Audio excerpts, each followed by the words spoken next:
All right, well, welcome back to the afternoon policy session on, the 19th or election day, so don't forget to vote. And Gary, what's up? Yes, we're continuing issues from this morning. We're still on COVID, updated related topics. First, I'll ask if Nancy had any other updates you wanted to give, or were you finished from this morning?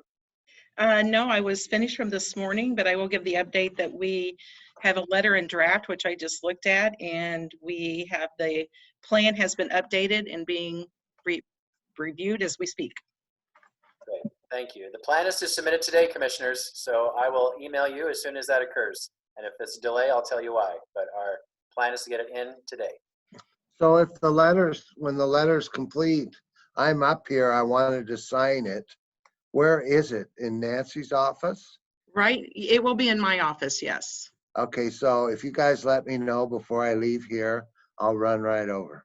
Okay, thank you. Actually, I'll probably drive. Okay. Okay, any other updates, Nancy? No, thank you. Great, okay. Next, commissioners, I emailed you this morning of a contract for your approval under the emergency ordinance rather than just sign it. Because you were meeting today, I'll ask you if you would agree to it, or I can do it on your behalf. It was a contract for Health, Housing, and Human Services, approval of an agreement with CARE Oregon for COVID-19 stabilization funding. It is a grant from CARE Oregon to the county in the amount of $197,000. It is for stabilization funding for dental services to dental patients and to provide financial stability due to the COVID-19 epidemic due to temporary delay and decrease in normal volumes of dental patients. So, would you approve to sign that contract? Would you like me to sign it? How would you like to move forward? Move to approve. Second. It's been moved and seconded to approve the grant application for dental services. Any further discussion? Trenda, would you poll us? Yes, Commissioner Henderson. Aye. Commissioner Savas. Aye. Commissioner Fisher. Aye. Chair Bernard. Aye, motion carries unanimously. Great. Next item. Thank you. Next, we have Chris Lyons, Government Affairs Manager from Public and Government Affairs, to give you an update on the emergency board meeting of the state legislature earlier this week. You had asked for this update, and I know Chris emailed you, but Chris, could you please give a quick verbal recap? You bet. Afternoon, commissioners. So on Friday, the Joint Emergency Board of the legislature met and approved the guidelines for the federal expenditure of the coronavirus relief fund dollars that were allocated to Oregon through the CARES Act for the state and its local governments. And how that breaks out is $450 million will be for state expenses, $415 million will be for local and tribal governments, and $525 million will be left in reserves to be further allocated out in the future. So the $415 million pot, $15 million of that is for tribal governments. So really we're talking $400 million for local governments. And they're breaking that out in half. So $200 million of that will be for reimbursements for local governments outside of Multnomah and Washington counties, since they already got the direct funding from the feds. And that's going to be reimbursed in phases. So the first phase is covering March 1st to May 15th. And so now that phase is already, we're already past that phase, those requests have to come in by this Friday. And they are prioritizing eligible costs relating to medical expenses, public health costs, payroll for employees dedicated to COVID-19 response, and other compliance activities relating to COVID-19. And then there will be subsequent phases, reimbursement phases, in the summer and beyond. The other $200 million will be for the state to pay for local governments to have PPE, contact tracing, testing capacity, et cetera. So really things that will be for local governments, but the state will be paying for them. And again, that is funding to be used for local governments outside of Multnomah and Washington counties. And the last thing I'll say, and I just learned this today, so that there, of those initial buckets of funding, there was the $525 million to be left in reserves. And I understand that the speaker is looking for any ideas on what we may want to see the legislature do with that funding. So I know I've heard a couple ideas floated around making sure that funding is provided to water systems around the state that may be seeing a decline in revenues due to the slowdown in economic activity. Childcare was another possibility floated as a way to use those funds. So if you have any ideas, happy to take that back, and we may want to compile a list and eventually get that to the speaker's office here in the next week or two. So that's the overview. If you have any questions, happy to answer. Any questions? I see Paul has his hand up. Yeah, several weeks back, I was trying to make sure we positioned ourselves in this case, the safe place, position ourselves to get compensation for any COVID-related expenses such as sheltering and hotel rooms and so forth for victims of domestic violence. So I thought that would be an eligible expense, and I don't know what the timing is. But I want to make sure that that and any other type of eligible costs are all being included. So I'm sure that our staff are making sure they're lined up for that. Do we think that is oversubscribed or undersubscribed, or is there Chris, is there an apportioning for all the counties for that amount of money? No, so what I was just referring to, there's no formula, there's no apportioning. It's just a big $200 million pot for reimbursement. Okay. My question was, does Nancy know she has to have this in by Friday? So the good thing is actually Chris had shared with us last week a draft of what the governor was going to be putting out. So we sent that directly to finance. So they've been working on this since last week, and I met with them yesterday as well. Okay, any other questions, or I don't see any hands. So we'll move on. Thank you. Okay. And Nancy. Yep, thank you. Nancy done, Gary? Wait, your mic's not on. Yes? Oh, sorry, that is tough. No, if Nancy can stick around just one more, but Chris can go. Thank you, Chris. Thanks, All right. Chris. Lastly, I'm sorry, Brenda, Elizabeth needs help to log on. Thank you. All right. Thank you. Thank you.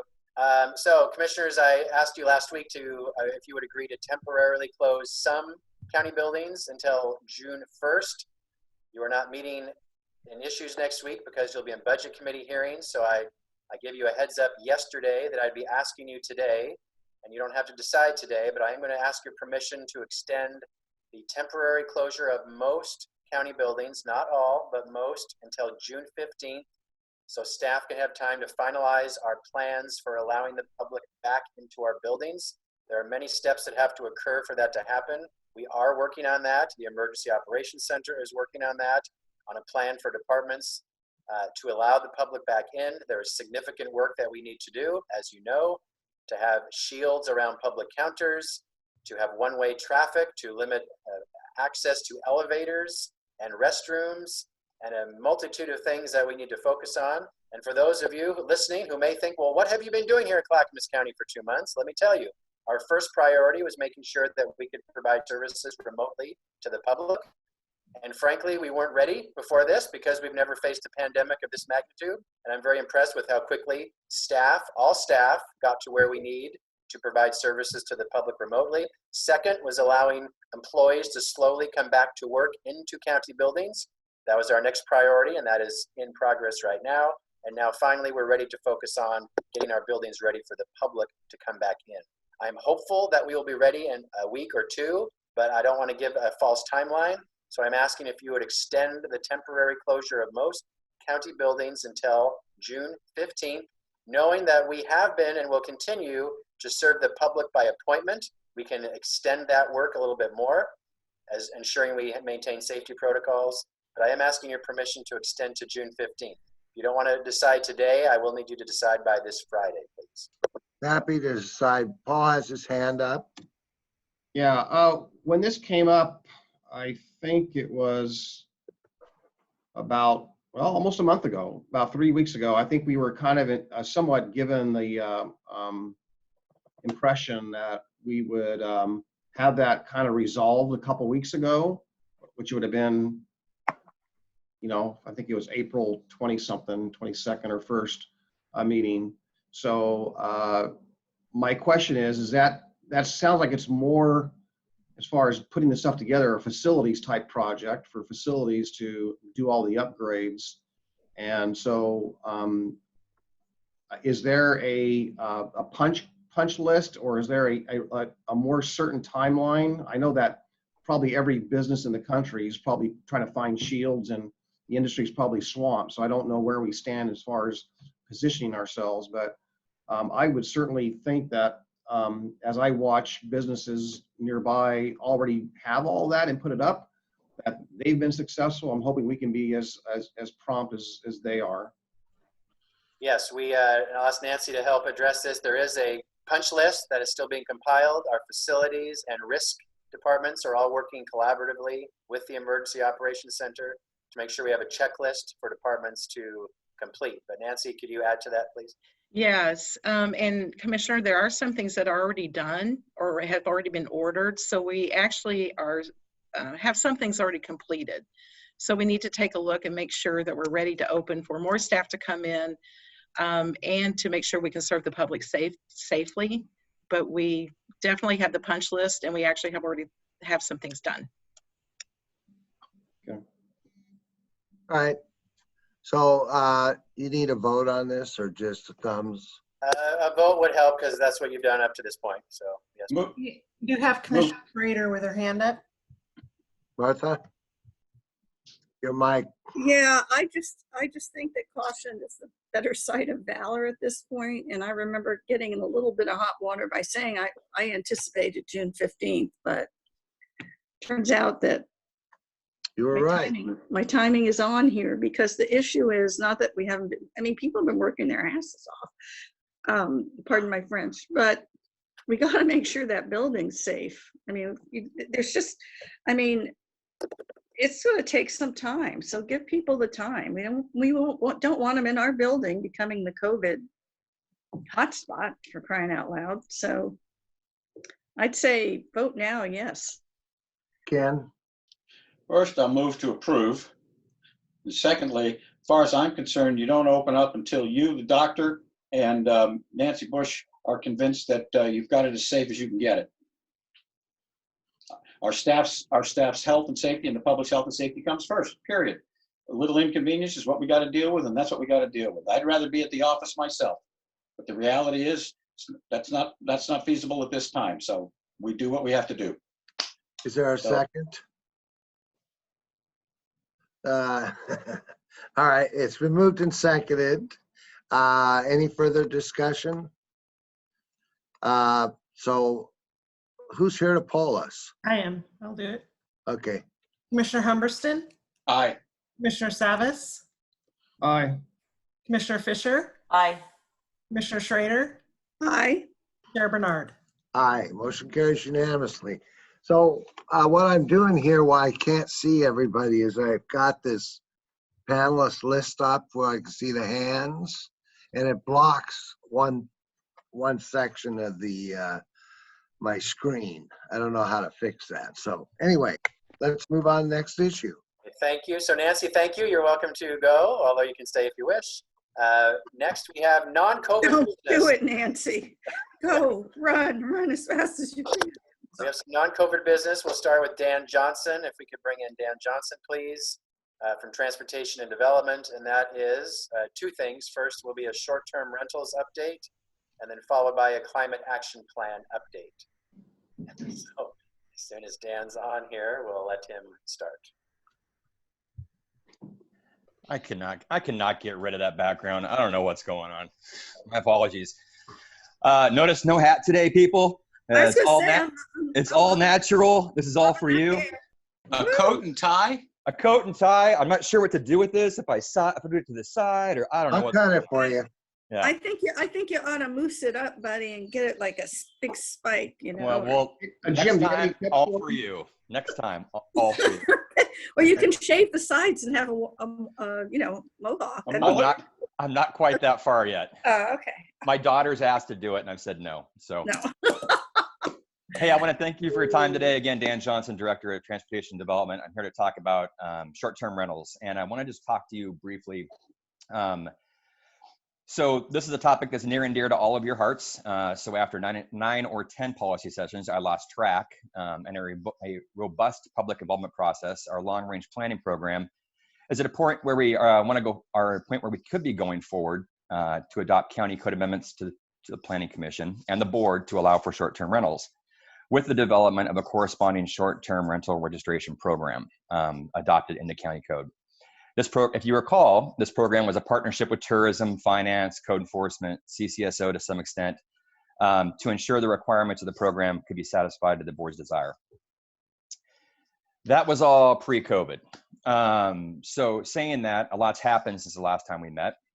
Most specifically, I think all of you are aware of the unfortunate set of circumstances resulting from the reduction in the tourism tax financing for county tourism, and the difficult decisions that had to be made there. If you recall, they were a valued partner in these discussions and had committed a certain amount of money to funding to help kickstart the program.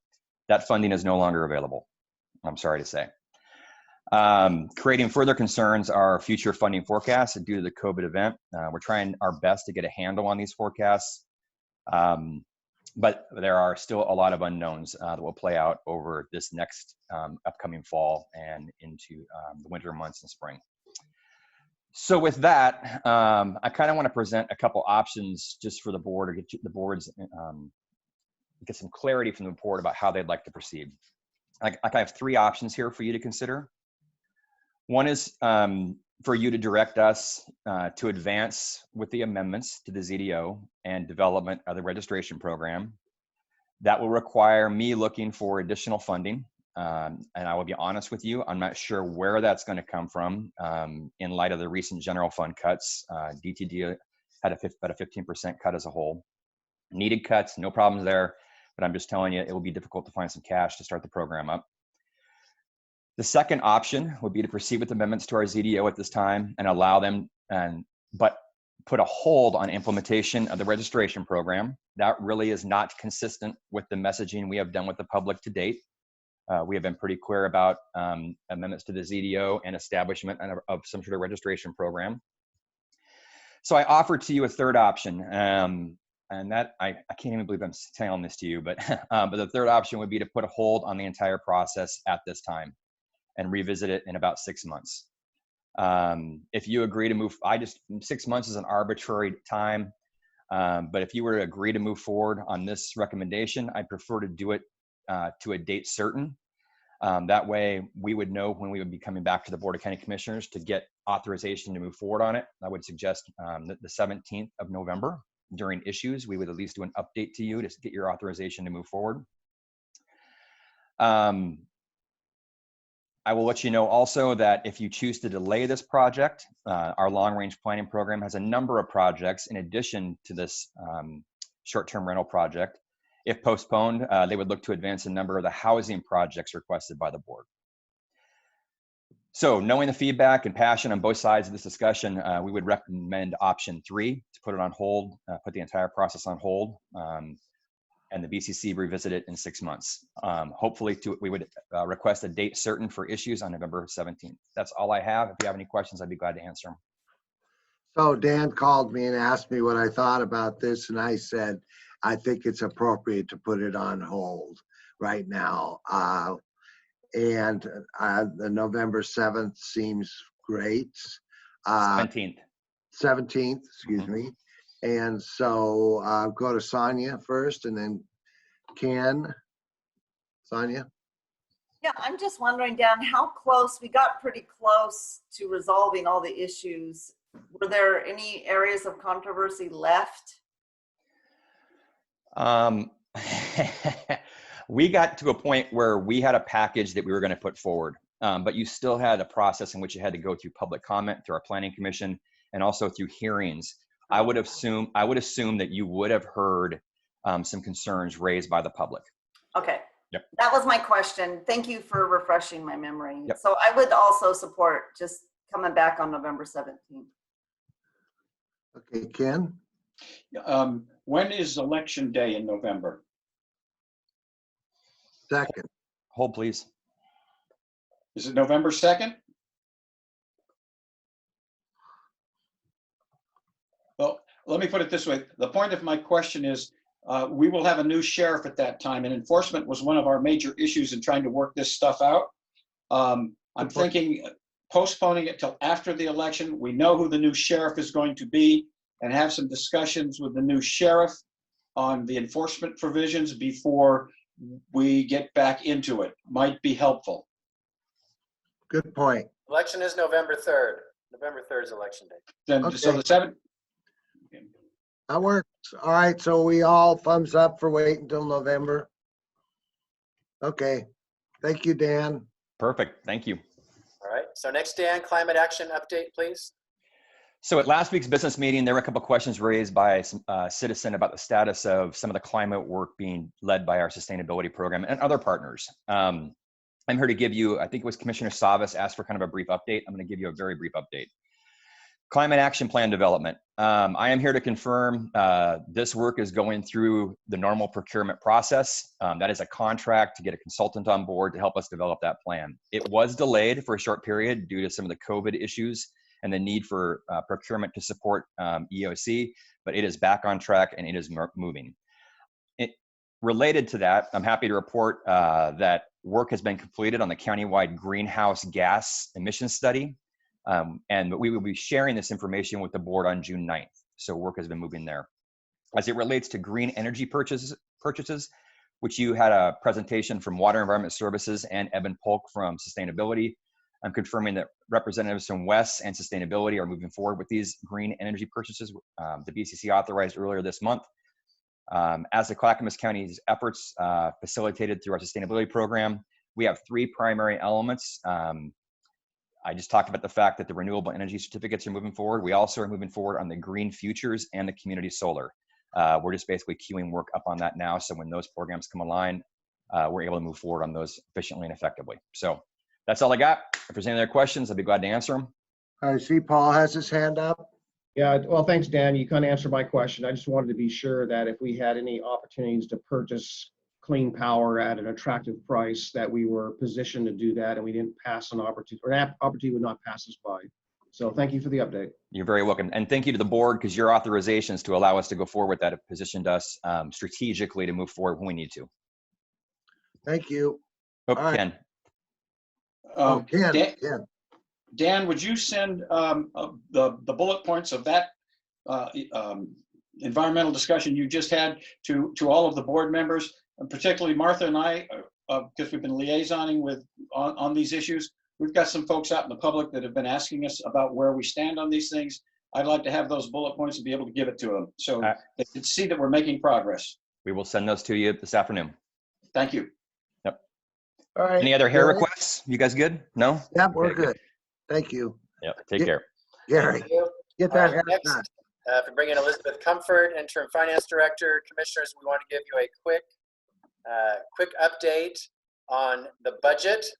So next week, you'll have your budget committee hearings with the budget committee, of which you are 5 members, and there are five public members, total of 10 members of the budget committee. The proposed budget is done. It is online as of last night for you or the public to see. You will also have, if you requested, an actual printed book that will be ready for you later today, and our staff will get more details for you then. We are going to do Each department is going to present their budget. It's, I proposed to you a different model. There was not unanimous consent for that. So we're doing a hybrid of how we used to do it in the past, which is each department will present their budgets. However, it will be very short, 30 minutes a department, 1 hour for the 5 larger departments. We ask you to please come with your questions in advance so that staff can be prepared to answer them. We are starting next Tuesday, the day after Memorial Day, which is Tuesday, May 26th. Thank you. Which will be agency budgets, special district budgets on Tuesday the 26th. And then Wednesday, May 27, May 28, and 29th will be department presentations and then your deliberations. My budget message is posted online. All of that is there for you to see. So I just want to give you the update. It's out. As you know, I present a proposed budget, but the budget committee makes the decision, not me. Actually, they make a recommendation to the county commissioners. You make the final decision at your final adoption in June. So Elizabeth, would you have any high-level updates you'd like to give in preparation for our commissioners that I haven't said already? Thank you. This is Elizabeth Comfort, Interim Finance Director. And Gary, you said it all very well. And we are looking for some hard copies for you this afternoon. But all the material we triple checked is online. This year we're doing something different because of COVID. We have legislative approval to do our noticing on our website. So you will find all the notices for the various special districts and for Clackamas County. The budget notifications are on the website this year. Okay. Any The questions?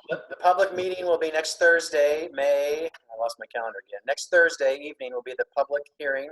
28th. May 28th via Zoom. We'll run it just like we do your business meetings and Tuesday sessions where the public can come in and verbally give an update, or they can email feedback as well. Okay, Paul. Your mic, Paul. Couple of questions, Elizabeth. One is, do we have any updates or changes in the forecast? And the second question is, approximately how many millions of dollars are we away from having a sustainable budget? So we have not updated it with any changes because we are not aware of any substantial changes to modify the budget at this time. We are in line with what we projected and presented to the budget committee in April. And also in February, our plan has been implemented through this proposed budget. So we're probably still, I would say, 9,000 away from stability, or sustainability. However, this may increase as things change in the next coming year. You meant 9 million, right? I did what I say. 9,000. I'll take the 9,000. That would be too easy of a fix. No, yes, thank you. Okay. Sonia. Don't wish. Your mic, Sonia.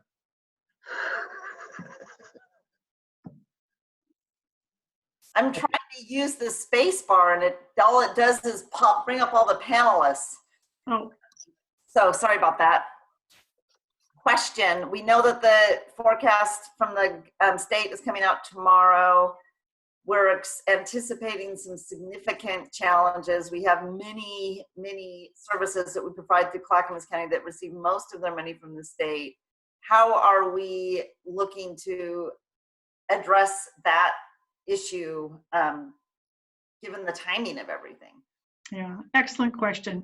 Well, first off, I want to share that the budget we're proposing is really a starting point for the next year. We do know that as we learn more information starting tomorrow with what cuts may be, the departments are already planning and preparing for what that could look like for their various departments.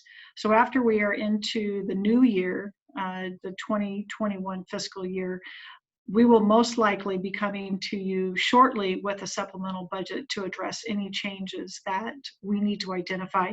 Because most importantly, we want to keep our budget balanced. So as revenue decreases, we want to adjust our expenditures, and that would be through services and programs that would have to be modified. And that's what we would be coming to you with, is to make sure that we are taking into account any of those revenue, grants, funding changes that may come up. All right. Any other questions? I don't see any other hands raised. All right. Well, thank you, Elizabeth. Thank you. Yes, thank you, Oh, Elizabeth. one question. So they're going to be, I'm going to pick mine up here at the office. Is that the general idea? Yes, we are coordinating with our mailroom, which is on the first floor. And your notebooks will be there for you to pick up. And you'll have, I believe, in addition to the Clackamas County budget, we also have the special districts budgets for you there too. So that'll be right inside the main lobby. Oh, okay. So actually, Brenda and I need to talk offline. I'll make sure they're in our office, commissioners, not the mailroom. So. Oh, okay. I'm sorry. They don't let us in there. Brenda, you're on mute. You're on mute, Brenda. Sorry. Kimberly's at the Emergency Operations Center today, and she will, when the budgets are ready, she'll go get them at the mailroom and put them on your desks. Okay, and I'll help her with that. Yeah. Okay, thank you for that update. So commissioners, we either need you to go into your office at some point between this afternoon and next Tuesday, or you let me know if you need a delivery, and I will take care of the delivery. Could you bring a Coke along with it? I'll take order. I'll take Order whatever of order you fries. want. Yes. All right. I would like some pizza with that, Gary. Okay, I'll get a system ready for you. All right. Thank you. Very Thank good. you. Thank you, Elizabeth. Next, review of your business meeting agenda for this Thursday, May 21st. We have a Housing Authority consent agenda. You do have a public hearing, which is a second reading of an ordinance to amend the county code for layoff and seniority of personnel policies. This was to remove bumping rights for non-represented employees. There is a North Clackamas Parks and Recreation District resolution on a request for proposals to obtain a construction manager general contractor for the Milwaukee Bay Park project, and a North Clackamas Parks and Recreation consent agenda, and then a regular consent agenda. If you have any questions on any of those items, if you'd please let me know, and I'm happy to answer them before Thursday's meeting. Yeah. With that, I'm done with my list, and all that is left is Commissioner Communications. Who'd like to start I have nothing this year. this year? This year. Wow. Sonia. Yeah, just something that came to my attention that I thought everyone should know, and something we might want to address in our emergency declaration, is that sweeps of homeless camps are still happening. I wasn't aware of that. I know that our staff have been working really hard to work with law enforcement to stop that. It's against the CDC guidelines to displace people at this time or have them move along, so to say. And so just a thought, we may want to have our emergency declaration adhere to the CDC guidelines and not allow sweeps on public, not private, but public property. Just want to, you can percolate that. Just want to let you all know this was new to me and thought you all should know. Okay. Sonia, do you know where's this been happening? Do you know? You have specific, like, It's all secondhand. I don't have firsthand information, Okay, but okay. Oregon City, Milwaukee, and some Clackamas County. okay. So it may not necessarily be just our sheriff, it may be other police forces too. So that's a call to mayors, I guess, Jim. So, Yeah, we have a mayor's call this week. I'll bring it up. all right. All right. Paul, you next? I just want to comment on the sweeps. You might be surprised on who's doing the sweeps. Just because it's in a certain city doesn't mean it's the city doing the sweeps. I think you'll be surprised. Could be ODOT too. Well, it could be, Metro's done quite a few sweeps Yeah, in that's Oregon true. City. Okay. Is that all you wanted to say today, Paul? No, we got a communication about the libraries, and I was hoping that we could discuss that. I thought maybe we would do that this morning, and legal counsel said, one thing, and I think that it's a subject which we need to be have our memories refreshed as to what the the agreements were and what was how and what it was supposed to happen. And I just felt that maybe some of that was forgotten. So do you want to do a little policy session on that next week, or? I don't know. I think I don't want to have it. I don't want to have it blasted out to the public first and have us react.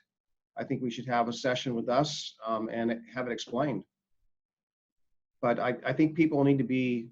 I think we need to be refreshed, and maybe even some staff need to be refreshed as to what the arrangements were, and what the advocates were working on for a very, very long time prior to the agreement with Gladstone and after the agreement and during that period of time. So we had some understandings, and it doesn't seem as though maybe we recall that quite correctly. So I'm still not sure what you're advocating for. You want to have a little Yes. work session on Yeah, it? let's do it. Let's do a work session, please. Okay, Gary, we got time next week to talk about it? No, you're in budget committee hearings all next week, so there's no policy session. So look, I really would like Laura Zender to be here. The email was confidential, which I tried to say to you yesterday in a discreet way. It is a heads up of what the task force is going to discuss. So for you to discuss it is getting ahead of the task force, which is you task them to do a job. So I guess at this point, and Stephen, our attorney, your attorney said it doesn't meet executive session qualifications. So I'm trying to be respectful of the public who was tasked with an assignment. This is not before you yet. It was just a heads up of what's coming. So I'm trying to find a way to thread this needle. And you're putting me on the spot right now. So I need to think about this with Laura and how to brief the board appropriately while not getting ahead of the public body you tasked to do this. So we have a task force looking at the one library, 2 building solution, correct? Yes. And have they met? They've been meeting remotely lately, but they are meeting, yes. Well, I would think we'd just want an update at some point. How many meetings they're going to have? I don't know offhand. Okay, so if we can't do it next week, we'll just have to schedule it. And we're not spending any money yet, right? Are we spending money? And spending some minor planning money, yes, but not, we haven't no construction yet, of course, no. Then we got lots of time. Paul. I would just say that as far as the discussion about who's getting ahead of who, I would say that maybe what was proposed is ahead of the task force. And I don't think that is my goal or our goal to get ahead of the task force or have anyone be ahead of anyone. I think we need to be informed and remind everyone before we make a projection or a proposal or cancel or not move forward on a particular option I think that's getting ahead of the task force. So I would respectfully push back. Okay, thank you for your opinion, Commissioner. So I'll talk with Laura Zender and I'll report back to you on what our plan would be. And I also think frankly that the solution's got budgetary implications and frankly it ought to be discussed before the budget is finally approved, but we have time before June 30th. But I would just say that a budget adjustment's in order. Okay, so who wants to be next? I've lost your picture because I don't know where it went. Commissioner Fisher. Okay, I'll be next. Commissioner Fisher. So I support Paul wanting to make sure we're all up to speed and up to date, and just takes 2 commissioners to put something on a agenda, which is great. Doesn't sound like we have any disagreement, but I really want to respect the intricacies of timelines and citizen involvement. So what I would like to suggest is that, Paul, we all punt this to Martha and Jim, and they deal with this in strategy so that we can get the timing of it correctly. And they've been doing a great job in being our chair and vice chair, and let them figure it out. And I'm sure we'll see the timing of it. Yeah, that's an idea. We'll talk about it on Tuesday and see. I assume we have a strategy meeting on Tuesday. Well, actually, we have them every day. We haven't discussed if you're doing them next week during the budget meetings, but you have one tomorrow. Okay, let's talk about it tomorrow. I haven't read her email. I've got it in front of me now and I'm looking at it. Who's next? Again, I can't see you guys, so what, Ken or Martha? Here, I'll just mention that the executive team of the Association of Oregon Counties has sent a letter to the governor that's a little more a good tone in terms of how the money is being dispersed to all the rest of the counties. You may have gotten an email from Jackson County and they sent it to every commissioner in the state. We don't necessarily disagree with it, but I'll make sure you get the email from Gina Nickel, the new executive director of the association. And all of us on the executive committee approved this particular communication. So I haven't seen it yet, but as soon as it comes through, we'll make sure you guys all get it. So that's all I have right now. Okay, and Ken, you are done, right? That's correct. Okay, and I don't know, there's something going on tonight that I can't remember, but I need to do, so I'm good for today. And is there anything else, Gary? Commissioner Fisher has her hand raised. Oh, I can't Yeah. see you. I'm reading this. It's okay. I'm sorry. I should have mentioned this before. We all know the state's having their budget cuts. I just want to give folks a heads up that I'm having a conversation with Representative Salinas this afternoon, and staff and AOC's involved. Sharon Myron's going to be involved. I'll keep you posted on those conversations, but I just want to let you know I'm doing that. All right. All right, if that's it, then Gary, we're done for the day. You are done for the day, commissioners. Your next board meeting is tomorrow, Wednesday at 4:30 p.m. for your check-in. Otherwise, you're done till then. Okay. All right, so we'll talk to you tomorrow. Thank you.